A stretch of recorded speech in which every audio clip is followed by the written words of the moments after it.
Hey,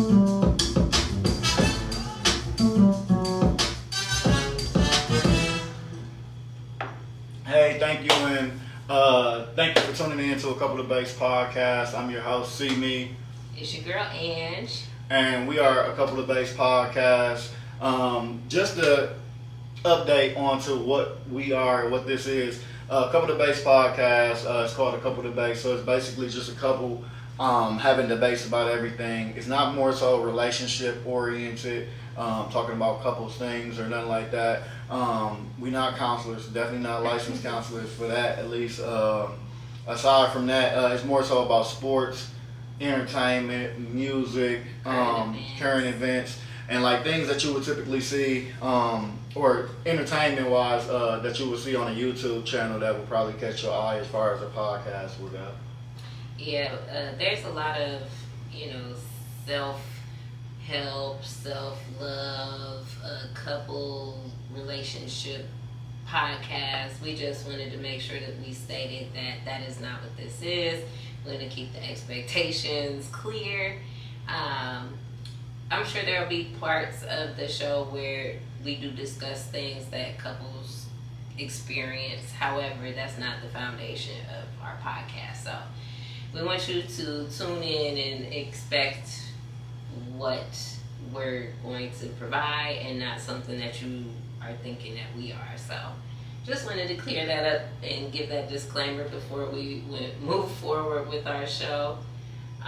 Expect a lot of lives, Mm-hmm. a lot of debates, for sure. I think the misconception of us having a podcast, Couple of Debates, is, like I said, it's a relationship thing and everything like that. It's actually our real life. We talk about this very same stuff and debate or have an opinion and talk about it anyway on a casual basis. So we thought it would be interesting and fun to be able to pack that up and to do a podcast for y'all about the same thing. Yeah, these are everyday conversations we have with our people. So we've been told in the past, yeah, I should really have a show. So we're giving it a shot, and this is our official first episode. Our first episode we probably recorded like a month ago, and time got away from us. We have a little one at home, and we had to restructure, replan. So we really wanted to do this right for y'all. So this is the official episode 1, season 1 of A Couple of Debates. All right, Let's so get into it. getting into it, the very first topic that we have is the host or one of the characters from Danny Masterson, Hyde from that 70s show. Hyde from the 70s show, Danny Masterson, was found guilty of rape. I think it was 2 counts of rape with 2 women. He was a part of Scientology. Scientology. I don't want to say cult, but he was a part of a Scientology group, and it was. We're not trying to piss off any Scientologists Yeah, right now. not at It's all. just, he's a Scientologist. That's it. That's all. Yeah, and it was amongst their organization. 2 women came out. They spoke up about it and actually got him arrested. So he was just found guilty and convicted of 30 plus years about it. Yeah, and there was a lot of backlash on the internet about Ashton Kutcher and Mila Kunis standing up for him and writing letters of support for him. And rape is one of the allegations where it's really, really difficult. Rape is rape. Yeah, rape is rape. rape is rape, and like even with the whole, even with like R. Kelly and all the other things that have been coming up, like Trey Songz sexual assault allegations, it's hard to stand by anybody who is accused of, let alone being sentenced and convicted of rape. So, yeah, I understand the outrage behind all of that, and if Howard were my guy, or Steve, what's his name, Danny Masterson was my guy, I just can't really stand behind that. I just can't. Yeah, I think there was just friendship gone wrong. They thought they knew their friend and tried to protect them from, at least a character witness of the person they knew, and I think it just turned out he wasn't who they thought he was. So Yeah, that's a tough one. And High was really my favorite character on that 70s show. I understand he probably had a cult following himself for that show in particular, because I don't really know any other show that he's been a part of. And not to say it like that, but yeah, I don't know.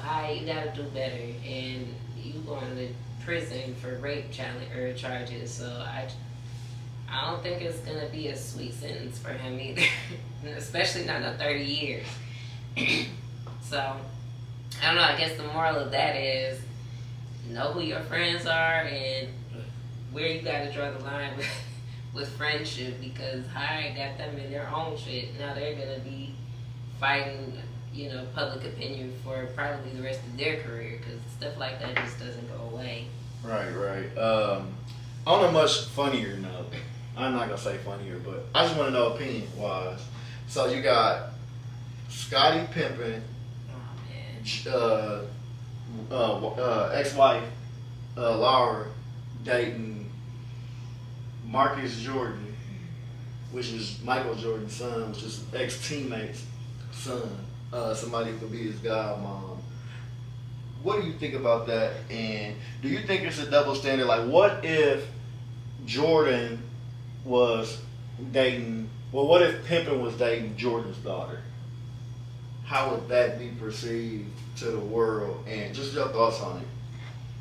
Well, first and foremost, Laura is bogus. Laura is super bogus, because Scottie seemed like a upstanding guy. I mean, he always treated her right as far as public eye can see. Yeah, that's the thing. It don't seem like she bashing him in the sense of, being unhappy or anything. It seemed like she just kind of went on a rampage. She was messing with Future, messing with another young NBA player. Yeah, maybe she's just going through a midlife crisis or something. And I don't know. That doesn't excuse the behavior. I mean, you like who you like, and that's your opinion to date who you want to date now.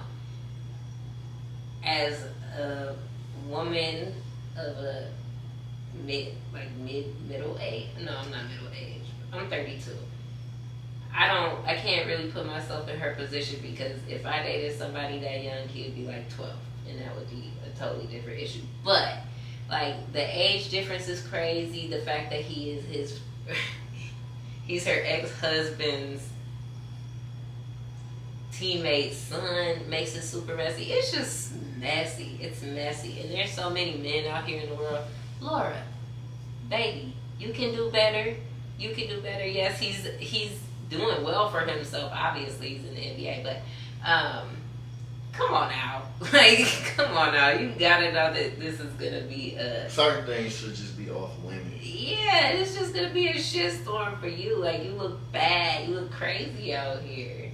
Like, Future was one thing. I was like, come on, man, Future. But, it's Future.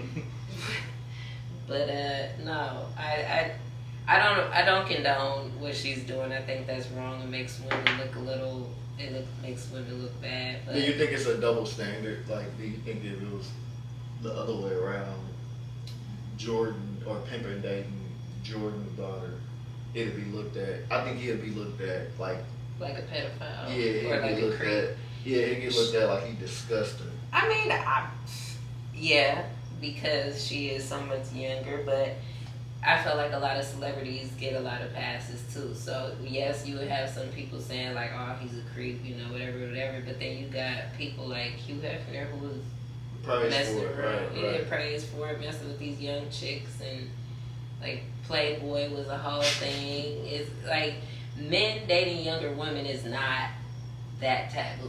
See, I don't think the age gap would be a problem. But it's the fact that it's this is Jordan. Yeah. I think it'll be a broader. It would be a bigger storyline for sure. Because and I think it would be unexpected. And with Lori at this point, I feel like people are just like, yeah, she just out here wilding. So aside from Future, talking about Future and Laura Pippen, what do you think about snitching in rap? Like, do you think that rap is just getting to the point where that's just what it is? It's a reality of what what I mean, we just gotta. It's no longer now snitching in rap. Yeah, it's something we gotta deal with. That you, I mean, because the only reason why I ask that because you look at the success of like Gunna album, and then even just last night I was watching the YouTube clip. He just sold out New York City. Everybody came out, not star wise, but fan wise, to support. Like sold out the arena and everything, and it's like it's more common where you're seeing, you know, like you see 6ix9ine snitching, people bash him, and then you see or hear about Gunna, yeah, and then you hear about Gunna, and it's kind of a different projection as to how they viewing him. So like, I just want to know, what do you think about snitching and like what snitching is doing in rap? Do you feel like it's affecting rap? Do you feel like it doesn't matter, or just your views on it? So, a few different things. I feel like as a whole, our society has accepted snitching. In 2023, I feel like snitching is way more accepted worldwide, no matter like what your background is. I feel like most people at this point are like okay with it because of how common it has gotten in the rap game, in the street, like in the streets. It's not even just the rappers themselves. It's the street people who are actually snitching too, which is leaking out into the rap, which is leaking into the mainstream world, I think. But in my personal opinion, I think it's extremely damaging because you got people who just are not loyal, like Gunna. Thug put Gunna in a position that he would have never been in otherwise, as far as success, as far as like I agree. Mainstream artistry. Don't get me wrong, I'm not gonna take anything away from Gunna. Full disclosure, I'm not a Gunna fan, never have been. I like some of his songs, but I don't consider myself a fan of his. But I mean, I know that his album was doing crazy numbers, and I do think sonically it's one of his better albums, so I give him that. But at the same time, it's like, at what cost? Yeah, like me, I didn't check out Gunna album. Yeah. But I think what it is, I think it's a disconnect. In my era, we had older people where it was, especially street dudes, it was accountability for ratting and snitching. Whereas now, it ain't even about who's snitching. It's about who got the most money. Yeah. Right now, if you got the bag and you buying your hood, or you supplying everything. You supplying drugs, you supplying guns, you supplying everything, and you are the rat. You getting a pass. You still getting a pass because you still funding everything. You still helping everybody, and you the star. You the one that made it out. So it's kind of like people turning their eye at it, and to me, it's sickening personally. Just because, not even about being a street cat or none of that. It's just more so about, like, I got two sons. Yeah, morals. Morally, I got two sons that I teach not to be telltales. So that alone, it just won't. It's not. It's contradictory to what I'm teaching. Do I feel a way about a snitch? No, because I'm no longer in the streets. But I wouldn't want to do business and help somebody prosper that I feel like it would take that opportunity from someone else. Right. So that's my viewpoint on that. And not only, I think too, it goes beyond that, because then now I think it's feeding into the violence that's going on too. You know what I'm saying? Yeah, you can rat now and get out and still be a violent criminal and still have the respect, and it's scary. And I think I really feel like people aren't taking it seriously either. Like these young dudes, they going in, doing their little time, they realize that this ain't gonna work for them. It's not gonna work for me. I'm looking at 20. I only did 2, and this shit is stressful. So I feel like they get into these situations. Accountability, I feel like, has gone out the window. People don't take accountability anymore. It used to be, you don't do the crime if you can't do the time. That was the thing. That was a saying. And now it's like, shit, you can do the crime as long as you know somebody bigger than you that you can give up and you can get out of whatever situation you're in. It's just not righteous. It's not righteous, and I think that you can see it all playing out. So-and-so got out, he snitched. Everybody knows he snitched. Now 2 weeks later you see he's dead. like stuff like that too. And you can't expect everybody to accept the fact that you snitched and think that it's cool when you on the outs. So consequences, life is all about consequences, and it's consequences to your actions, based on what you do. So if you do something that you feel like gonna get somebody else out the way, you got it on the back of your mind. Somebody gonna try to do something to get you out the way. Yeah. That's just life. Also, yes, and that's fine. Also, another note. Albums. I just want to know current, because we've been having a lot of albums. We've actually having a lot of album debates and what we've been listening to and what I'm playing currently, what you playing currently. Just off the top, what albums are you listening to currently, and rating? What would you rate it and why? Give me three. Three of my currents. And it don't gotta be anything new. Okay. Just what you currently. What I'm currently listening to.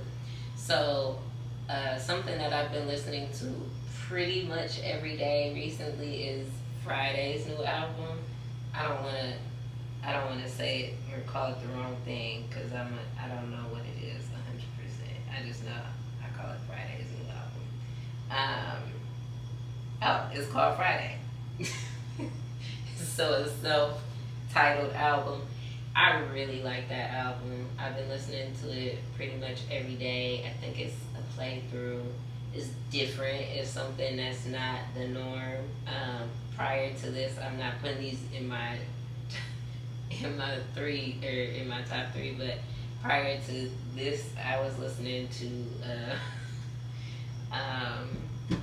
why can't I think of his name?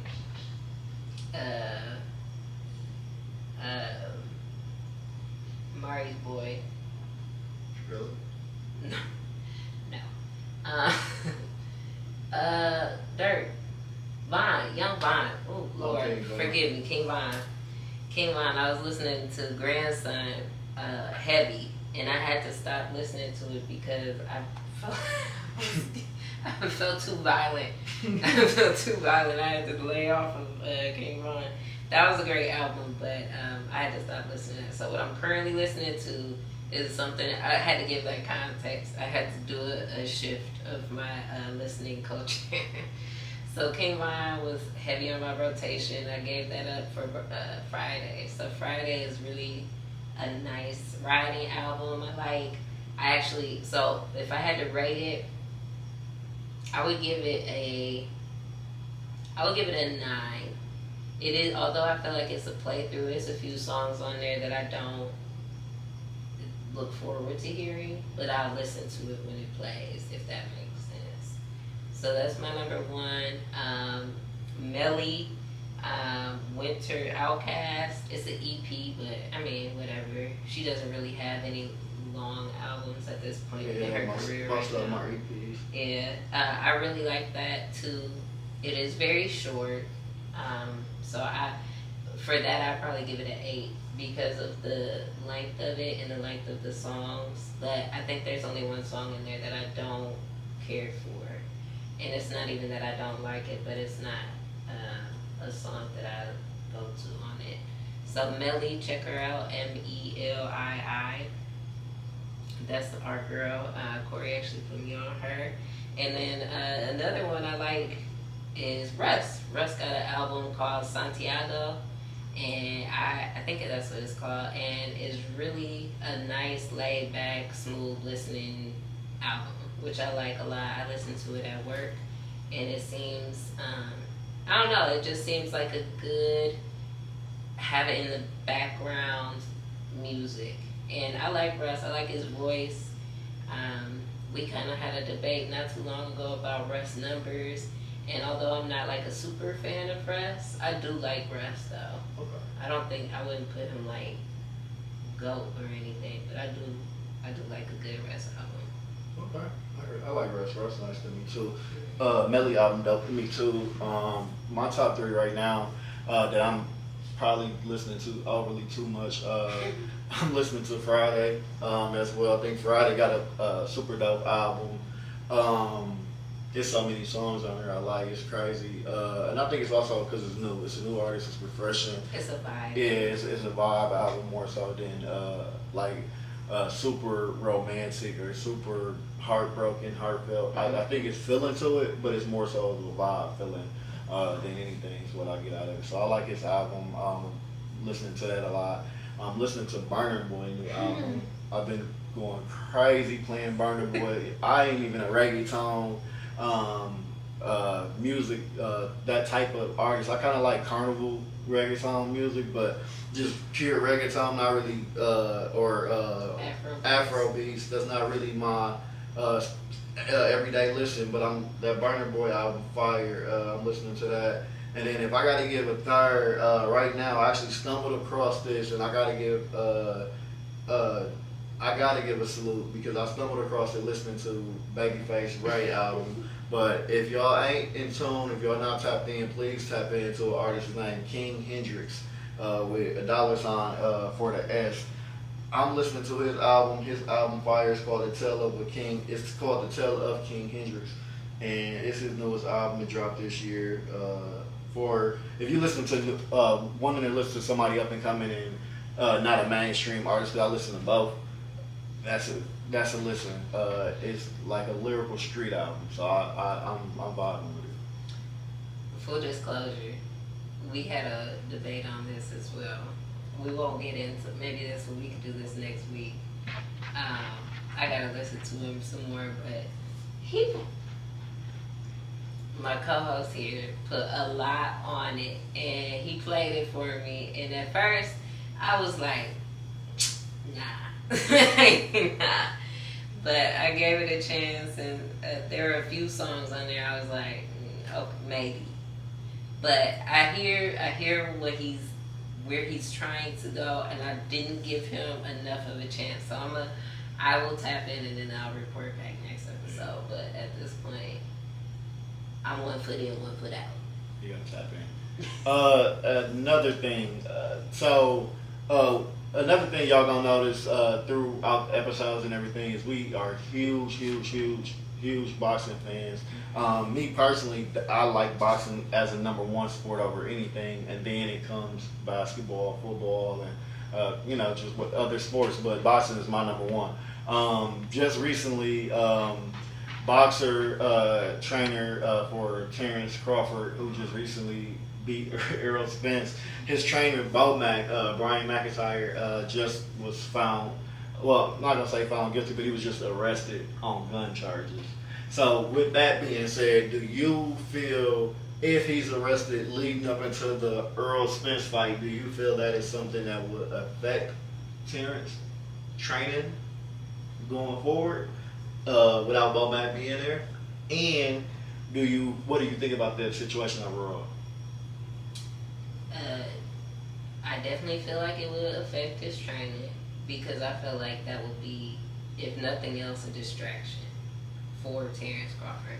And although I do feel like he is extremely disciplined and all of that, that's his right hand. Like that's his trainer. It's always been his trainer, and that's a big adjustment to be made if he has to either find somebody else or work without him with the co-trainer or whomever would train it. I just don't feel like that's good. But I don't think that it would affect the outcome. I think Terrence Crawford was. Yeah, I think it would just be a stressful. Yeah, I think it would just be a stressful fight for him. Me personally, I think it'd be stressful about Bomac not being there and knowing how cohesive they is together. Him not being there. Don't think it'll change the outcome of the fight now. Because I didn't actually know, and it's crazy because I've been a fan of Terrence Crawford for years, but I didn't know until the last fight how many trainers he got. Mm-hmm. So it's a team. Mm-hmm. So missing one person, which is the voice, I get it. But the fact that the team is still in place, I don't think it would affect anything. I think it'll be more of a mental loss for Terrence. And I want to be the first to say it too because that's my man, Free Bomac. Free Bomac. Free Mac. So he's locked up. Yeah, he's currently locked up. And I want to say they said he can't get into court for like 40 days or something, so he got to sit down for a second. And I know they're saying they wanted to do the rematch this year too, so they're thinking about maybe December is the last time I heard. So yeah, Free Bomac, I feel like he'll be out soon enough. Yeah, and just backtracking a step in front of Bomac, because I kind of had it behind. I don't know why, but because we were just talking about albums. Just because we were just talking about albums, I want to talk about the death, the recent death of Atlanta rapper Doughboy Rod. She understand Doughboy Rod, but wasn't really a big everyday listener to Doughboy Rod. Like I said, I listen to indie, I listen to signed artists, up and coming artists, everything, and Doughboy Rod was in my playlist. Dope Cell itself is like one of my favorite street series ever. So rest in peace, Doughboy Rod. It's still kind of not 100% certain as to what happened, but it looks like he was found in Chicago, and it seemed like he got it seems like he got some bad drugs. So it's just a sad situation. As he said, I wasn't really a big fan of his. I feel like he was talented, but the music that he made didn't really speak to me. So R.I.P. Doughboy Rod. Yeah, R.I.P. Doughboy Rod. R.I.P. Slum. Back to music. Did you catch? Well, I know you caught it, but what's your thoughts of Tyrese on the Breakfast Club recently in this interview with Charlemagne, Just Hilarious, and DJ Envy? So I want to start by saying I have much more respect for Tyrese after that interview, because I feel like he actually made it a point to go up there, even though that he knew they were gonna clown him. He knew they were gonna be talking shit, and he still went, and I think he held his own. He was very genuine. He was very authentic. He didn't make any excuses. I mean, he gave explanations, but I don't feel as if he gave any excuses. Right. And he took accountability for his actions when he was in his right mind, and he gave a reason for what happened when he was not in his right mind. Now, with that being said, I feel like Envy completely took advantage of the situation, and I feel like, although I feel like he said what he wanted to say to Tyrese, he could have said all of that off camera and off. I don't feel like he made it a spectacle. Yeah. He made it seem like he checked Tyrese, and I just didn't like that, because I feel like if somebody he obviously already apologized. Tyrese already apologized to Envy and his wife off camera. Mm-hmm. So I feel like why the need to bring it up again and replay it? Yeah, and the energy was weird. Charlemagne even was confused by some of it, like, whoa, where did this come from? So I feel like DJ Envy just took advantage of the situation, and he kind of put it out so he could seem like the tough guy, which, for the record, everybody knows you're not a tough guy, Envy. Like, yeah, I'm with you. I respect Tyrese more.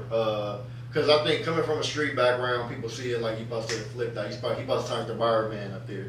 But I think it's also strength in how you conduct yourself and how you can stay composed in a heated situation. And I think in that situation, he ain't show fear or nothing like that. He spoke up. He understood where his wrongcomings was. He spoke up as a man.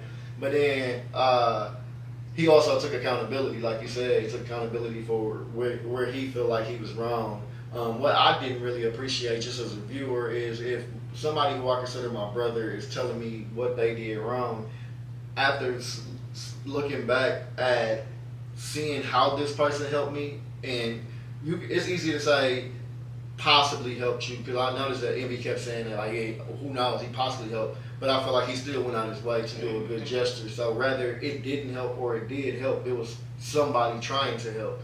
And he didn't even know him. Right, without knowing you. And when the shoe was on the other foot, I feel like you was kicking him. And I understand Envy's point of view as well. He said he felt like, he disrespected his wife since then. I understand that point of view as well, but I also feel like if a person is telling you that, they on meds that they don't take, and you knowing them, they don't drink, they don't smoke, I feel like take that into account what they saying if this is someone that you call your brother. And to kind of try to humiliate him on public TV, I just thought that wasn't cool. That wasn't a good look. And that ain't what men do, because if a man is coming to you like a man and they trying to de-escalate the situation, throwing gasoline on fire only gonna ignite it and make it worse. So Right. I didn't really respect his I didn't respect his angle. It didn't say I'll box your mouth. Like, come on, that's pause. Yeah, he snapped. Yeah, on that, and He then snapped. like, Envy, come on, like. Well, and I feel like even Charlemagne, I'm a big critic of Charlemagne because I feel like he talk all this mental health stuff all the time, but then he's quick to throw people going through mental health crises and mental health episodes under the bus, and I don't like that because I feel like you either in or you out when it comes to mental health. I'm a mental health professional, so I do take that seriously, and Charlemagne apologized, and I feel like his apology was authentic. I feel like I felt it, and I feel like it was taken by Tyrese. And I feel like him and Just Hilarious, was trying to also de-escalate it. They was trying their best to diffuse the situation without igniting it, and I kind of feel like Envy didn't catch the signs and kind of was steady throwing gas on him. He was doing too much. But yeah, the box your mouth part was wild. It's pause. And what? Do I have to say pause? No, you don't have to say pause. Okay.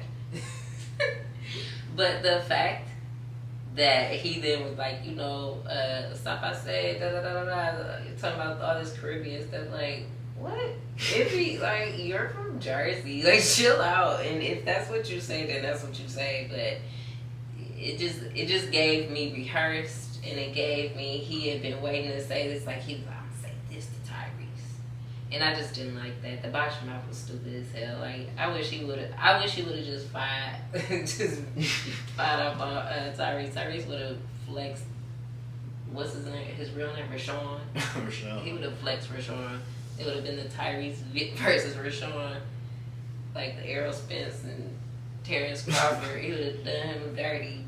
Speaking of, what do you think about the Canelo, Alvarez and Jermell Charlo, which is supposed to have been the other way? But what do you think about they fight coming up? This is a tricky one for me because I really am not a fan of either of them right now. I really don't like Jermell Charlo after he lost, and it's not because he lost, but he took the L so not personal. Yeah, he took it so personal. He's a sore loser, and you can't say like, well, it's not about being undefeated. It's about like, obviously it was about being undefeated because when you lost your shit and you was acting like a complete little girl.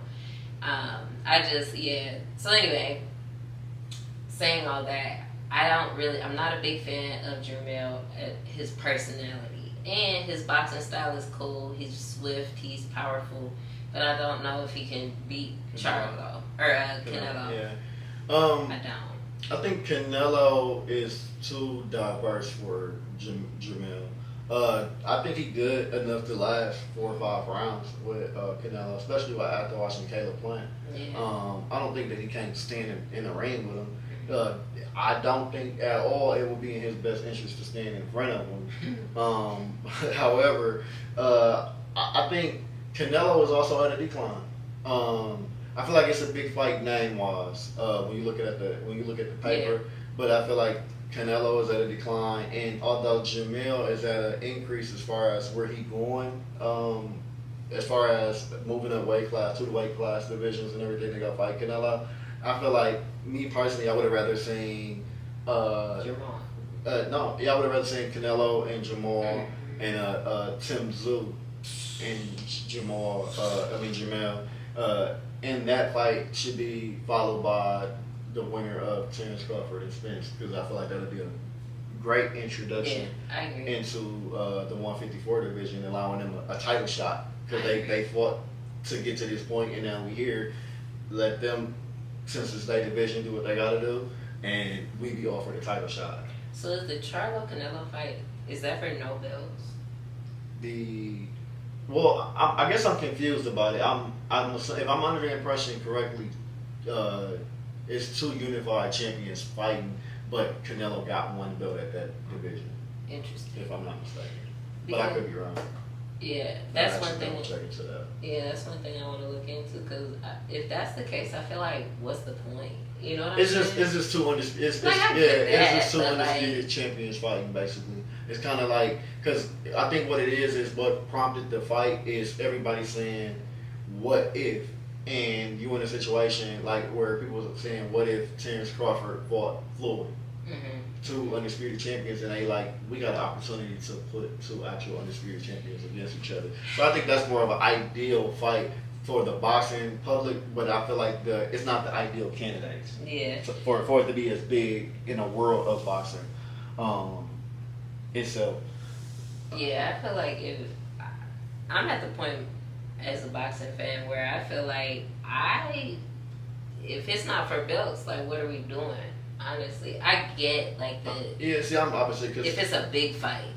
Yeah, because I feel like everybody got to work their bounds in boxing. So it's kind of like rap. How I say I listen to independent. I look at up and coming fighters as being independent. They just ain't. They ain't at that level. I agree. Mainstream yet. So to me, Some I of get my it. favorite fighters are people who don't really have a name yet. But I feel like for them to have a name, why are you doing it now without belts? When if you would have just waited one more fight. Yeah, I think they should have cleaned up 54. Yeah. Canelo could have cleaned up 68 by fighting Benavidez or one of Andre, one of them guys, clean up, and then when y'all got nothing to prove, just throw this fight out there. Right. I feel like it made more sense. So I'm with you. So you brought up Benavidez and Andre. I got Andre. I'm a Benavidez fan. And I ain't gonna lie, I'm gonna admit this. So this is my second time going, and I'm a Benavidez fan, but this is gonna be my second time going against him. I went against him with Plant.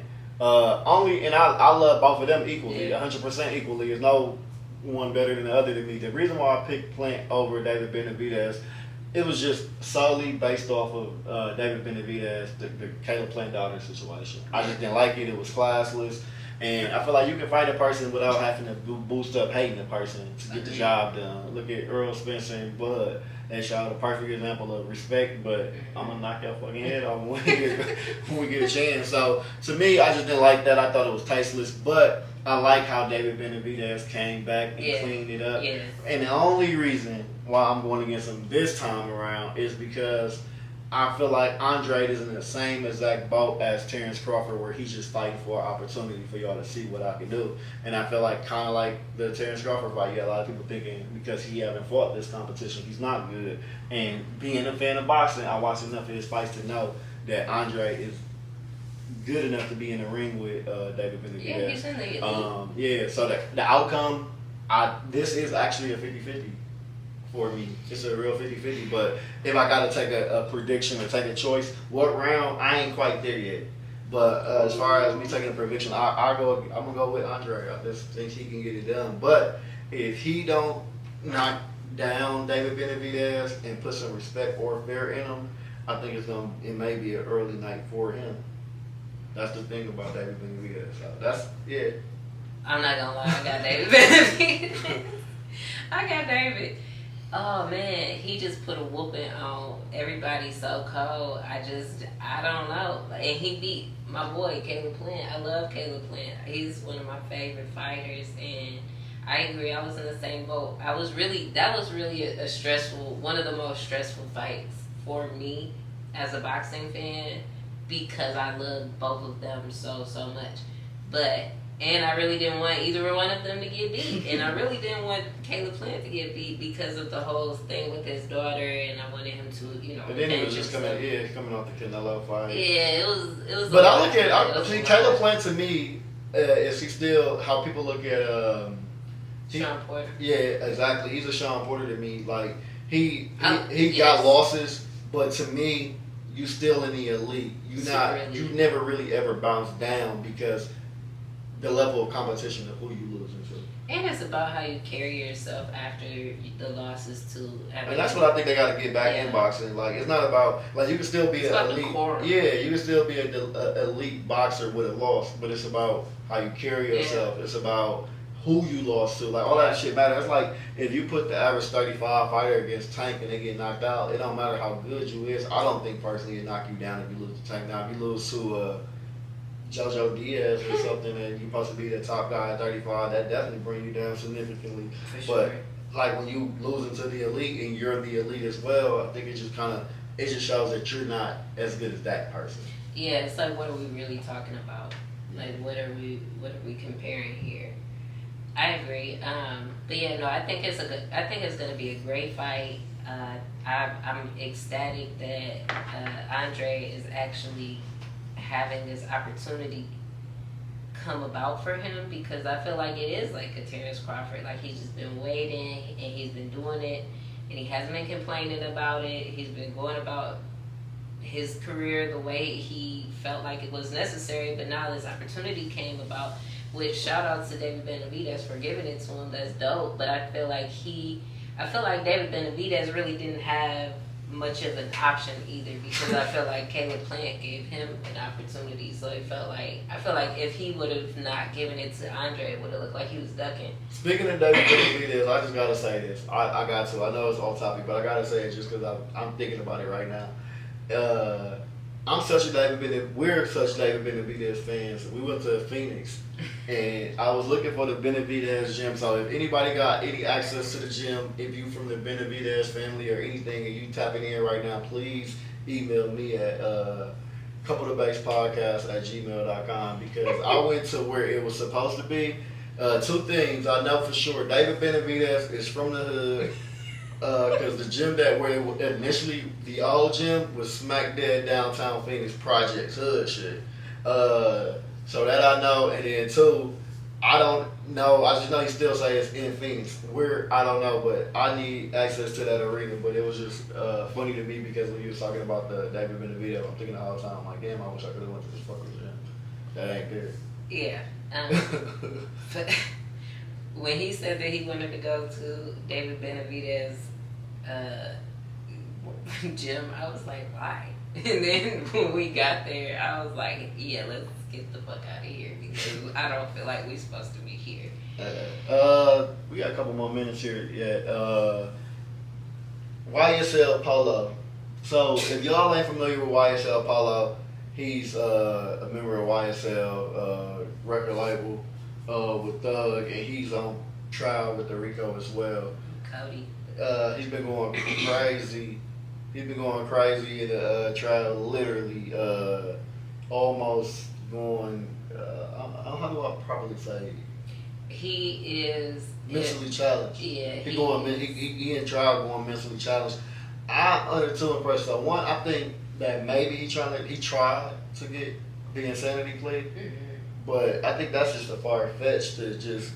I mean, I understand you want to be free, but that's like. I think you gotta put your pride, you gotta put your morals, your value, everything to the side to take that route specifically. Yeah, and I just feel like, where did this come from? Like he hasn't been acting like that for the whole trial. So for you to pop up and start acting as if you have some form of a cognitive delay or something at this point in the trial, it's like, bro, what are you doing? Like, what are you doing? So what I got out of that though is, although he may not be mentally ill, he may be. And everybody laughing when I say this, but you got to think, what happened earlier in the trial that was like such a big deal? They tried to pass Thug apart in court. Oh, yeah. So it's still drugs. This is what people don't understand. It's still drugs in jail. In the same way it's fake drugs on the street, it's faker drugs in jail. So for all we know, what we laughing at could be something that's an actual thing. But how it's playing out, it looked crazy. How it's played out, it looked crazy. And I think, if I'm not mistaken, he was just actually convicted. He was just convicted of being guilty for it. So it didn't work out in his favor, if that is the case. If it was but two, if that is the case, I think that the jails need to look into getting help for him. Because, I mean, believe it or not, it's partially their father. Because it's their job to protect what comes in. Yeah, well. So. Definitely not trying to figure that out. They're just like that. Boosie brother. So TQ I only know TQ or heard the name TQ growing up listening to Boosie. I'm a Boosie fan. TQ recently was just on No Jumper with Adam and Whack 100 and somebody like run around some yeah.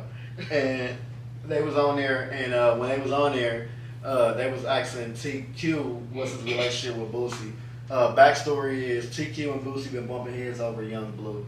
Young Blue is no longer signed to Boosie Badass Syndicate rap label, but now he's with Empire and Gazi. And it's been a dispute, so publicly Boosie been saying fuck his brother stole money from Blase. So fast forward, TQ is out to give his side of the story. So his side of the story is they both got bamboozled by Young Blue. His side of the story is he feel like Boosie mad at him when they both should be mad at Blue. Mm-hmm. I just want what's your thoughts about it?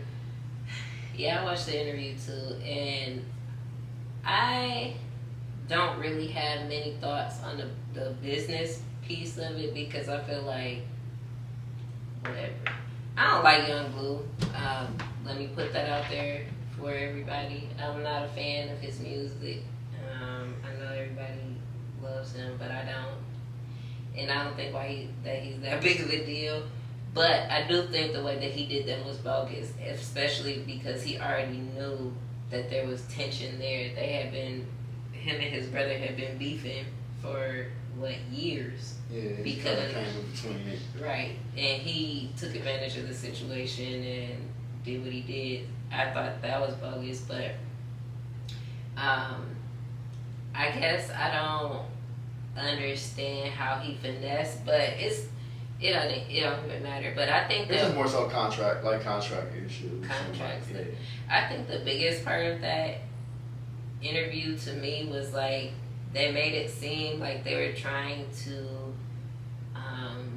mediate Boosie and TQ relationship and try to bring them back into being brothers and all that stuff, but then they were also amping up the whole Young Blue thing. So it's like, what are y'all really doing? And I feel like TQ was he was pretty much like, fuck him. Like he was like, fuck me, fuck him. Yeah, right. It's fuck me, fuck him, and they just were not trying to hear it. And I feel like, and he said it too. He was like, Boosie keeps getting passes, and he called him a super villain, which was crazy. But that's wild to call your brother a super villain.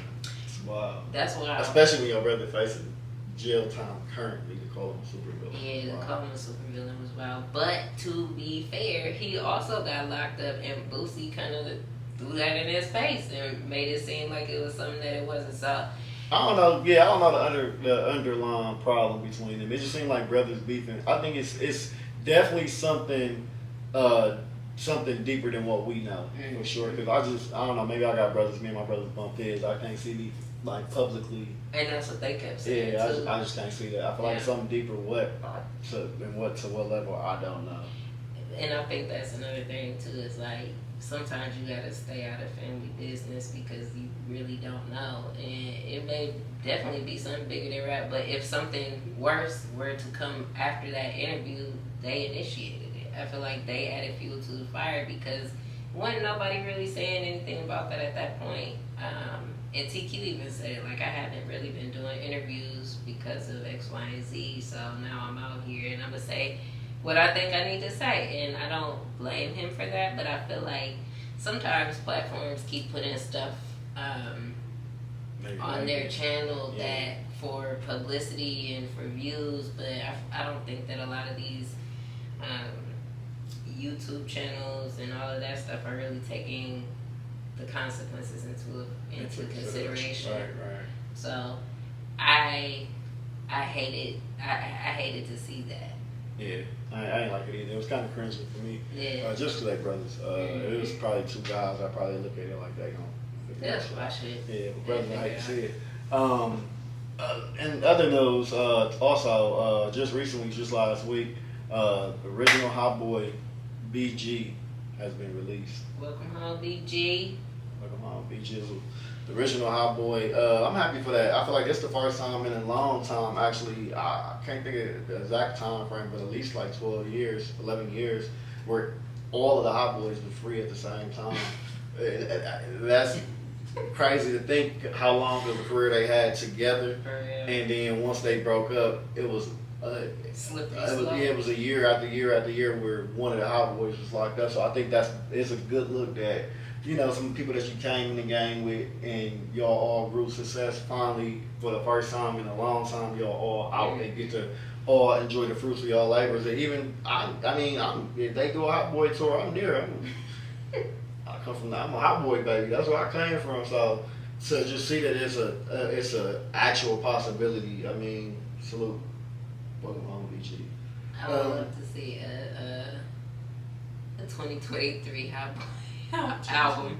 Yeah, I think they need to do like a Hot Boy tour. Reunion. Yeah, but like incorporate new artists, like the people that like I wish Bankroll was alive, like Bankroll, Fresh, 21 Savage. Like the people that kind of understand they genre and try to keep it going. I just think that's valid. So that's that. Anything you want to close off with at all? The USA team, real quick, just to touch on the USA basketball team, just because we were kind of discussing it this morning and how well they're doing. And I, as a basketball fan, I didn't know that the USA team was a thing. And I'm just starting to get accustomed to it. But I think it's a really cool idea, and it's a really good way to explore different talents that don't normally get exposure. Yeah, exposure, especially positive exposure in the NBA. Like they were talking about Schroeder and how well he's doing, and how he's considered to be like one of the best players right now. Over in Germany. Yeah, in Germany, which is dope. And then you get to see NBA players that are from the States actually defending people who are on other teams and that are from other countries, which I feel like is dope, because normally you wouldn't be able to see that if they're on the same team or whatever the case may be. And then you get a chance to see foreign country talent as well, because if you notice, like the NBA big on signing foreign players, right, and growing them like Dirk and Luka Doncic, things like that. So to see them in early stages compete with our best and possibly be over, I think that's what that would look like. Wemby. Yeah, I think that the whole thing is really actually pretty cool, and I think it looks good for the United States too, and for the NBA to give players opportunities to do that, and not restrict them to only play for them all the time if they are from another country. I feel like that's very dope. Yeah. I like that. I like the opportunity. I like the exposure. And I think it's important for sports and for world relations for the United States, because we're not always seen as the most accepting or accommodating country in the world. So I'm interested in that, and I think I'm going to check into it more, because like I said, I don't know a lot about it, but I'm interested in watching it and seeing how it all plays out. I agree. And today is the start of Packers season too. So okay. Fingers crossed, NFL season is coming too, so we're going to give y'all some updates on NFL things that's going on. Come on, Jordan Love. As well. Other than that, this is a show. This is it. This is what you can expect from us. It's kind of like a gloomy day here, so we kind of just relaxing and just having a conversation today more so than debates. But like, comment, subscribe, comment. Yes. If there's anything y'all specifically want to hear us talk about, rather it's within the world of entertainment of whatever sort, feel free to email us at a couple of base podcasts at gmail.com. Otherwise, y'all can feel free to DM us at a couple of base podcasts on Instagram.com. On Twitter. Or on Twitter as well. All handles are the same. Feel free to reach out, tell us what you think. We appreciate y'all for tuning in. Thanks, y'all. See you next time.